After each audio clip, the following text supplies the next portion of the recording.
My name is Dr. Molly Ott, and I'm an assistant professor as well as the coordinator of Arizona State University's Higher and Post-Secondary Education program.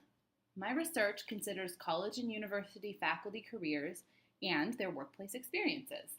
This is the first of two presentations I've developed for our university's graduate certificate in higher education analytics, more specifically related to how analytics are used in my area of primary interest, which is administrative decision-making, as well as focusing on the issue of faculty tenure and promotion decisions. So in this presentation, I'll discuss how performance assessment for professors works, especially how decisions related to tenure and promotion are made. Then, in the second presentation, I'll focus more specifically on ways that universities have started to incorporate more systemic data to inform decisions. As I speak, pay attention to what you think are the strengths as well as the weaknesses of how promotion and tenure typically works, and also ways in which analytics might be used to improve the current approach. So in this presentation, listed on the slides are key topics I'll discuss, mainly to provide you with some background information to help frame faculty evaluation practices and how tenure and promotion decisions are made. So I'm going to start by giving you an overview of the different job categories and titles that faculty can potentially have.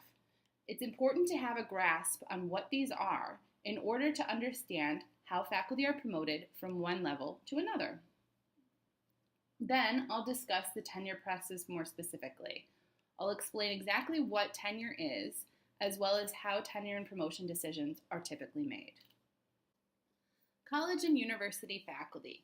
So according to the Chronicle of Higher Education's Almanac, in the fall of 2014, the 4,681 2- and 4-year colleges and universities in the United States employed a total of 331,260 faculty. Almost 1/3 of a million people are considered to be among this population of college and university faculty. But although students often think of professors as being interchangeable, there are important distinctions within this massive group. So one key way that faculty are subdivided is according to their appointment type, basically according to their job titles. So each title typically signals where they are in their careers, what their responsibilities are, and of special interest to us here, what their tenure status is. Okay, so the first group of appointment types I'll discuss are those who are tenure eligible. That is, assistant professors, associate professors, and full professors. So assistant professors are those who have not yet earned tenure but are working towards achieving it. Associate professor is the category of those who have been awarded tenure and are in their mid-career. And full professors, or professor for short, are those who have advanced in their careers and have been promoted from assistant to associate, earning tenure, and then finally promoted again to full professor. Also, something to note is that after retiring, tenure line professors are typically referred to as emeritus. So about 1/3 of faculty members in the United States were either tenured or on the tenure track in the fall of 2014. So in other words, about 1/3 of professors had one of those three titles listed on the screen. And more specifically, just 24% of the total population of faculty are tenured, so within those lines of either associate or full. Even fewer, about 10% of the total population of college and university faculty are on the tenure track, in other words, with the status of assistant professor. So that means that about 2/3 of the population of faculty have positions that are not eligible for tenure. Often their titles vary, although some typical ones are listed on the slide. More than 40% of all faculty members in the United States work part-time, so they would be typically referred to as adjunct, the title on the bottom of the screen right there, part-time faculty. And then also about 25% of professors are in a full-time non-tenure track line, which are typically some of those titles listed above the adjunct title. So full-time, but not have contracts that are not tenure earning. So the evaluation and promotion process for non-tenure track faculty is very different from those in the tenure line. Although it too would benefit from more systemic use of quantitative data and analytics, and I encourage you to think about it further on your own, that's outside of the scope of my presentation here. So the rest of my conversation will be on evaluation of assistant professors, and more specifically, the tenure decision and promotion from the level of assistant to associate. So what is tenure? What are those assistant professors working towards? On the slide is how my college at Arizona State University defines tenure. Essentially, it means that a professor has performed well enough in the key responsibilities of his or her job that he or she is granted continuing employment with the university. Despite what you might have heard, tenure does not mean a guaranteed job for life. About 2% of tenured faculty nationally are dismissed in a typical year, and reasons may include incompetence, unprofessional behavior, an academic department needs to be closed, or maybe the school is in serious financial difficulty. However, tenure does grant all professors the right to due process prior to their contracts being terminated. So what's the rationale for having tenure? Part of a professor's role is to engage in progressive inquiry around his or her area of expertise, and sometimes that inquiry can be provocative. So tenure protects the professor's academic freedom, ensuring that a university cannot fire the faculty member for taking an unpopular or controversial position on topics related to his or her research, classroom teaching, or participation in the institution's governance. Also, some research projects take many years to accomplish. After achieving tenure, professors can engage in longer-term projects without serious concern that they will be judged as unproductive and terminated quickly. Despite all of those rationales, not all universities have a tenure system, so many for-profit schools have all faculty on an annual contract with no guarantee of tenure, as do some other institutions. So whether tenure is a necessary institution in higher education is beyond further scope of this presentation, but I encourage you to think critically about it. And I also do want to clarify the difference between promotion and tenure. So if you recall the job titles on the previous slide, tenure is typically awarded at the transition from assistant professor to associate professor. Promotion is separate, but it's simultaneous for those whose job titles change from assistant to associate. Associate professors who are tenured may eventually be subsequently promoted to full professor. Promotions are typically accompanied by large increases in a faculty member's salary that are separate from the award of tenure. In this presentation, I'm primarily going to focus on the decision to award tenure to a faculty member. However, many of the same issues related to using data to inform this decision are equally relevant to promotion decisions. So just to briefly illustrate how the tenure process actually works, this slide has the timeline that typically unfolds. So an assistant professor is appointed to his or her position, then over the course of the next several years develops a portfolio of work. The tenure process for non-medical school faculty typically extends for 6 years. For medical school faculty, it's often a bit longer, perhaps 7 or 8 years. So after 3 years, an assistant professor will often be evaluated at what's called the midpoint or an interim review. As long as his or her work is promising, they will be given another 3 years to continue constructing their tenure case. Then, after 6 years, their body of work will be evaluated formally for tenure. If an assistant professor is denied tenure, he or she is typically given a terminal contract, meaning he or she is finished at that institution and must seek employment elsewhere. The decision, therefore, has pretty high stakes. And also, note that being awarded tenure is definitely not a guarantee. So about 1 in 5 faculty nationally are denied tenure.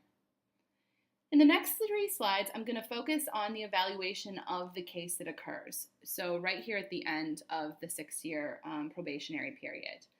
I'll discuss the criteria that are used to make the decision, the data that comprise the portfolio, and also the decision makers who decide to award tenure or not.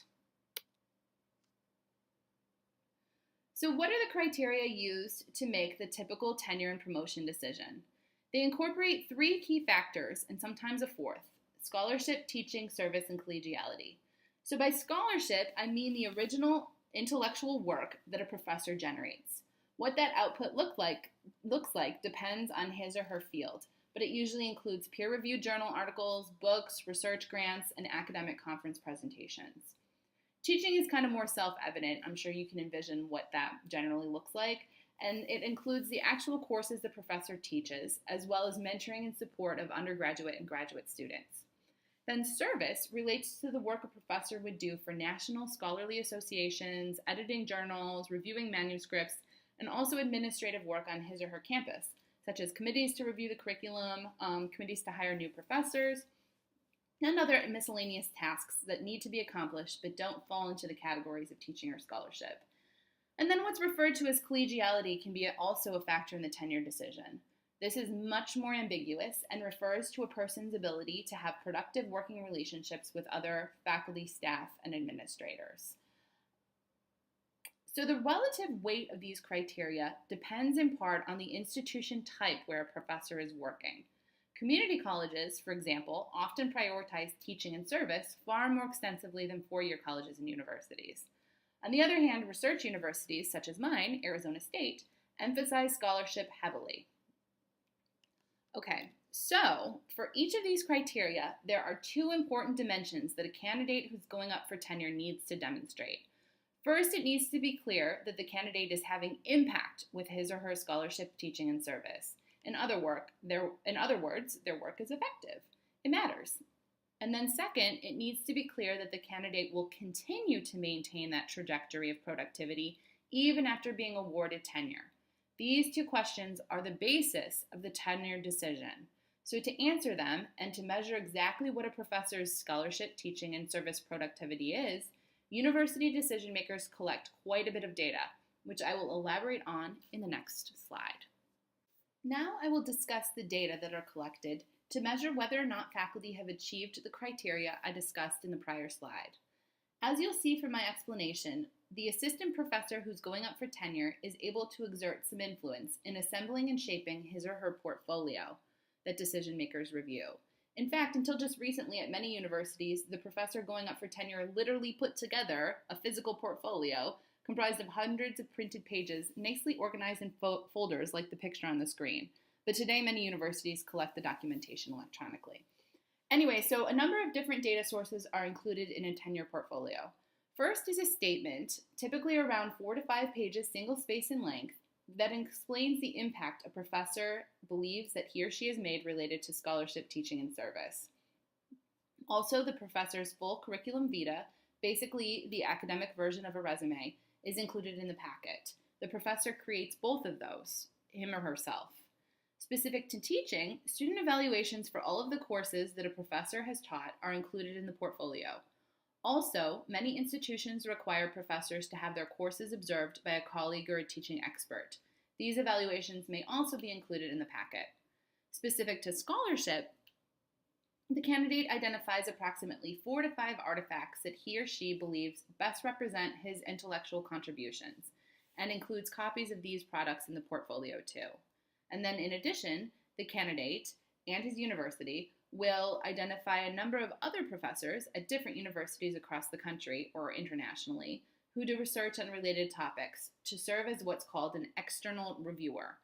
Essentially, the university sends these external reviewers a copy of the tenure portfolio, and the external reviewers write a letter evaluating whether or not they believe the professor should be granted tenure based on their expert knowledge of the field and how his or her work is making an impact. Finally, the candidate's department chair and dean will typically write their own letters evaluating the impact of the portfolio and the candidate's potential for further productivity after tenure. These are the typical sources of data that are used in the tenure and promotion decision by the decision makers, who I'm going to discuss on the next slide. Some institutions will include other pieces of data, but this is the core of the typical portfolio. And note, however, that I have not said explicitly what constitutes a tenurable portfolio versus a non-tenurable portfolio.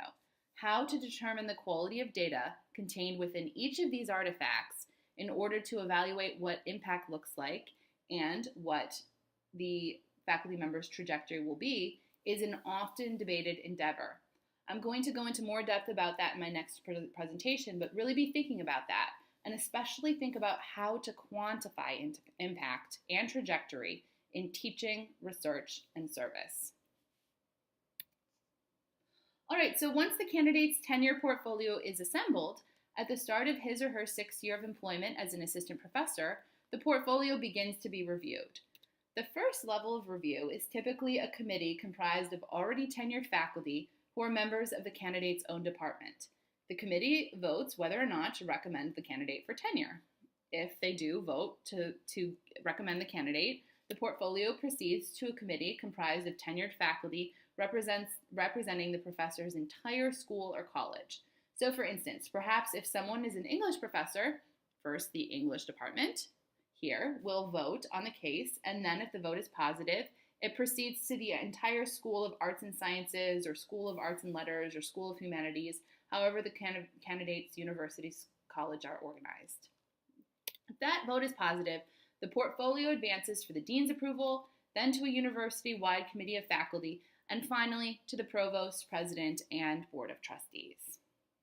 Now you hopefully have a bit of a better understanding of faculty job types and the tenure and promotion decision process for assistant professors. I'd like to conclude this presentation by posing the following question. What are the strengths and weaknesses of the current tenure and promotion decision-making process? And also, any other issues or questions you might be aware of that I didn't touch on in this presentation. In the next presentation, I will discuss how universities have recently started to consider incorporating more systemic quantitative data and analytics into tenure decisions, and some of the challenges they've faced.